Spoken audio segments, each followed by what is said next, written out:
a future of possibilities. Optimism is the faith that leads to achievement.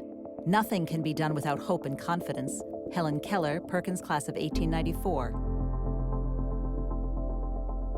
What is that? They're called Google Glass. What's it do? So it's got, I think the most exciting thing about the time that we live in and the technology that's available is that it's really changing our students' lives and enabling them to do much greater things than they've ever been able to do before. Okay, Glass, get directions to Watertown Diner. It's going to enable them to connect to their peers and people all over the world, but also enable them to do really amazing things. There's camera apps that'll tell you like what color your shoes are and what color your pants are, and do they match, and is this outfit going to be, okay? If you feel comfortable with a piece of technology, you're independent. You have to rely on other people to do things. We really try and make our students as independent as possible. We want them to, when they leave Perkins, we want them to be independent members of society. And technology is a great tool, and it allows them to do things independently that they couldn't ordinarily do. Technology really is going to enable them to have job skills, like computer skills, emailing, communication skills, that they're going to be able to take to jobs and be working professionals because of that technology. I honestly believe that there's never been a better time to be a blind person than today.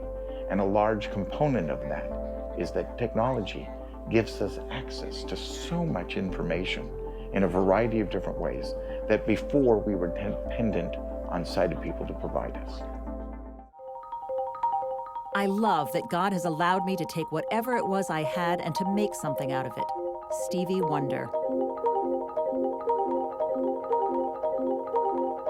As more and more employers start to use computers and for every aspect of jobs and different things, I really think there are going to be more and more opportunities for people who are blind or visually impaired to gain full employment because they'll be using these technology tools to really increase and open some doors and get jobs in places that they couldn't work before. Hiring managers don't believe that blind people can do anything in their companies, and so they don't give an opportunity. The opportunity needs to be there for internships, for placements, trial work periods, thinking outside the box. I think one of the most important things that people can do in society is to take a hard look at the opportunities that are available in their own workplaces. We find that once good technology is set up in a work environment, the individual more easily slides into that job and is up to speed more quickly. But it also helps the employer see that the student is going to be successful.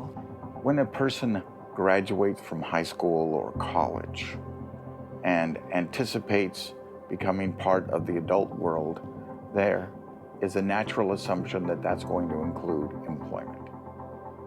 Well, that conclusion is pretty much a rarity. Kim and I are the exception, not the rule. My biggest disappointment in my adult life is to know that when I was blinded in 1967, unemployment was 70% for those who were like me.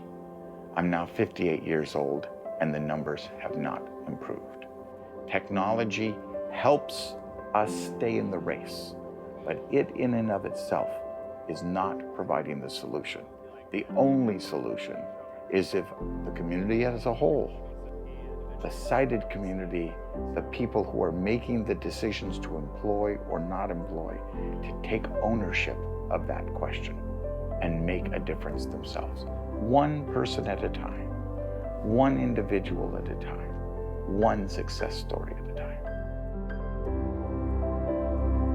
Help give people who are blind the opportunities they deserve.